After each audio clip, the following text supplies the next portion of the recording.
Hi everyone, I'm Lightwave Al, and today Ubisoft dropped Title Update 6 for Ghost Recon Wildlands.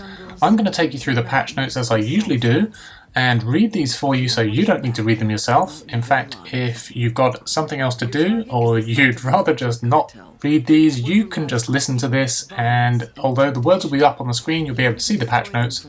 I'll take you through it all, give you a bit of my own commentary, and see what they have to say.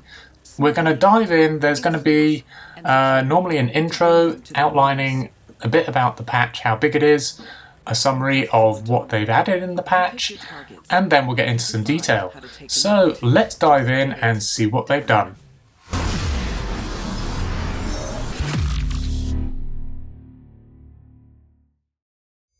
So it begins, "Greetings Ghosts." Below you'll find the patch notes for Title Update 6, which will be available on July 21st at approximately 10 AM UTC for PC, Xbox One and PlayStation 4. Similar to previous updates, Title Update 6 will include a brief maintenance period to update servers for the new version. The patch will be up to 8 GB on PC depending on your client, and up to 9.5 GB on consoles depending on the version already installed. An in-game notification will alert players when the update becomes available. Please note that players will need to reboot the game to apply the patch and will need to have the same version of the game in order to play co-op. Title Update 6 brings with it vast improvements to the helicopter controls and handling. We've made the helicopters not only more authentic but easier to control. The new controls will be default, however, if you prefer to go back to the original controls, you'll be able to by deactivating the default and returning to the previous setup. In addition to the controls, we've also added crosshairs for aiming, guided rockets, and other improvements that are listed below. So that sounds really cool already. They've also got here a short video demonstrating the new helicopter controls and aiming features, which is only about a minute. I won't play it for you, but I'll put a link to it in the description below. It continues, "Along with the helicopter overhaul, Title Update 6 contains bug fixes and improvements to the game. Title Update 6 will also usher in Season 3 of the live season challenges with a new focus, new challenges, and new rewards. Additionally, challenges will now include some additional gameplay parameters such as difficulty or HUD settings. You can follow along with the new episodes at the Ghost Recon network."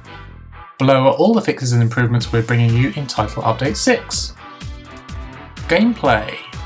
Added a new default helicopter controls that can be deactivated in order to revert to the previous controls. Now the triggers control vertical speed. Left trigger is vertical descending speed, right trigger is vertical ascending speed. The left stick controls the horizontal speed, up and down is forwards and backwards, left and right is left and right. Left and right on the right stick controls the rotation speed of the chopper. Up and down on the right stick controls the rotation speed of the camera. Doesn't impact the helicon pitch.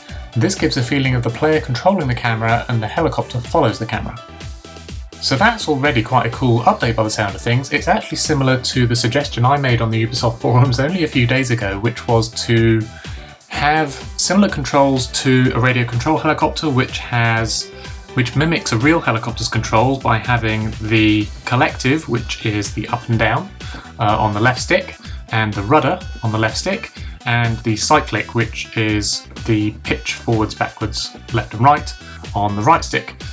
It's sort of similar, but you know, it sounds like it should be good enough. It gives us that level of control by the sound of things to actually rotate the helicopter now. Possibly. I haven't played with it yet, so we'll see when we're in game, but this sounds like it gives you much more control. So it continues on. Every helicopter now has a different behaviour. Small helicopters are very fast, very mobile, and have high pitch. Gunships are fast, mobile, and have a very military feeling to them.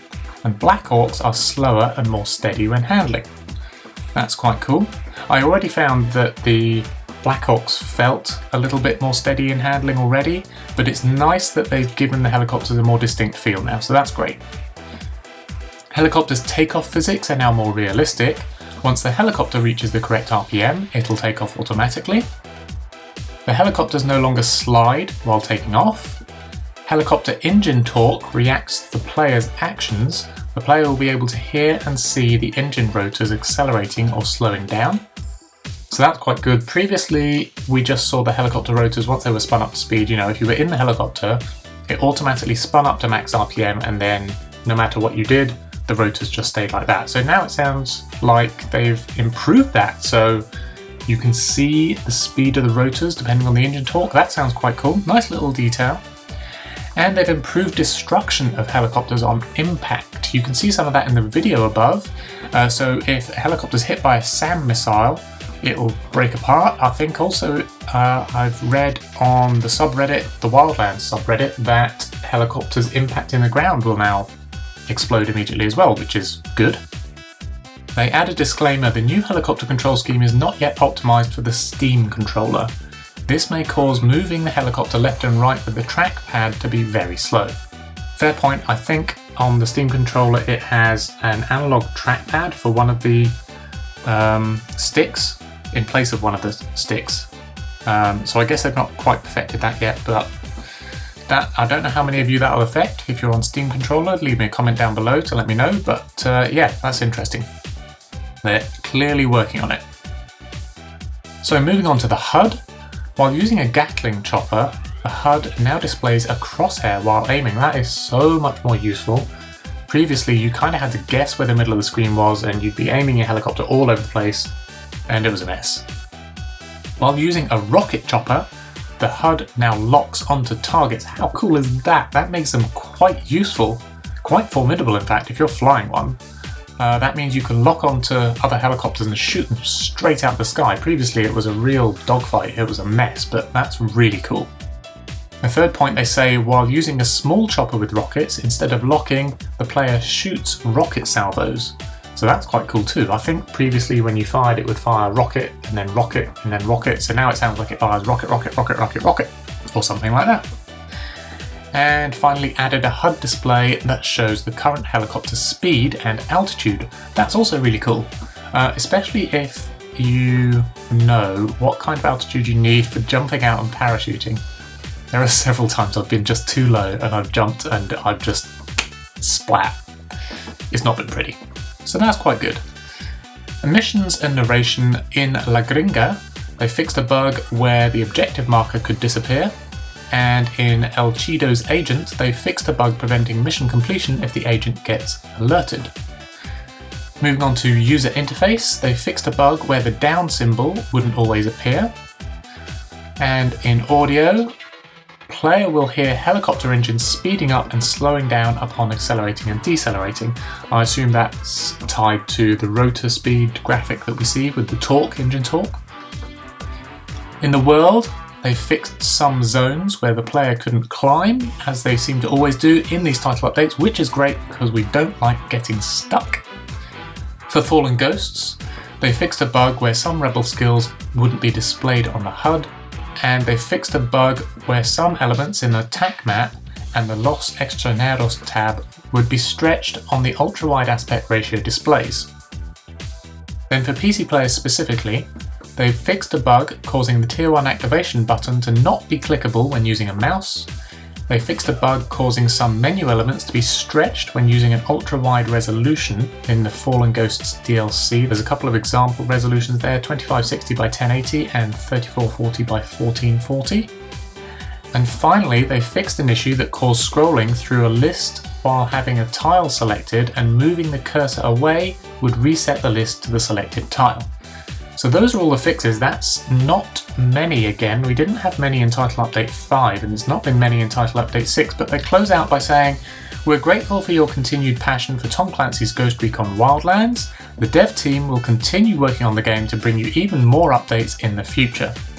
For more intel on Tom Clancy's Ghost Recon Wildlands, please keep an eye on ghostrecon.com and be sure to visit our official forums as well as the subreddit."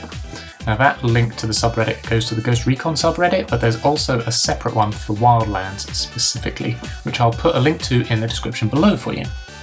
To keep track of your stats and find other ghosts to join your task force, log in to the Ghost Recon network and download the Ghost Recon app for iOS and Android. So that's it. Again, as I say, not a very big patch from last time. Somebody said in the Wildlands subreddit, why are these patches so enormous when they've still not added PvP, They don't seem to have patched or fixed that many issues. The patches have always been around this size, right? They've, since title update 2, 3, 4, 5, 6, they've always been between sort of 7 and 10 gigs.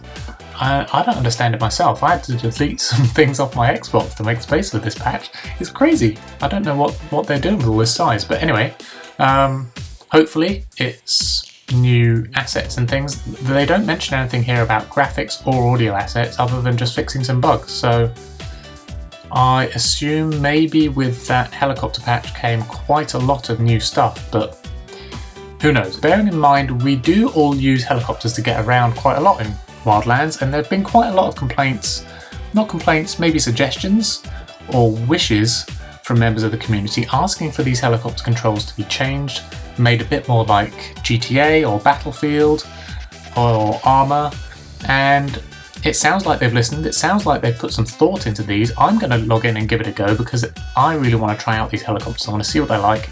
Let me know if you've updated to the patch, if you've played it, what you think of the helicopters. You can also jump onto the Ghost Recon forums and let people know there. I'm on there quite a lot, and into the Wildlands subreddit. Links to all of those will be down in the description below, as well as a link to the official patch notes and of course that video I mentioned earlier. We still don't have any PvP, but the game's only a few months old and they didn't give us a timeline for that, so don't necessarily expect it soon, although I know a lot of people have finished the game, got bored with the game, they've played the DLCs or they're not interested in the DLCs, and they're really waiting on PvP to either bring them back to the game or give them something new and interesting. We've had the live season challenges, we've had 2 seasons of those, and disappointingly this week and last week they've repeated the Yeti challenges twice before we've got live season 3, but it sounds like we should be getting that next Wednesday now, which should be good.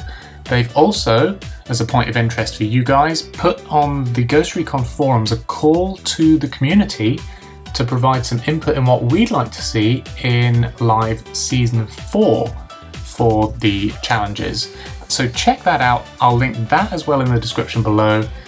Do read it carefully. They ask you to put your suggestions in a certain format so that you can suggest the solo challenges, the community challenges, and the task force challenges. But take a look at that. Hopefully we'll get some more really good stuff in Title Update 7. It's not been very long between these title updates, 3 or 4 weeks, normally 5 weeks at the most, and we'll have another one before we know it. But in the meantime, let's get in those helicopters, see how those new controls are, test out those new crosshairs and those lock-on rockets, sounds awesome. And guys, I'll see you in my next video. Thanks for watching.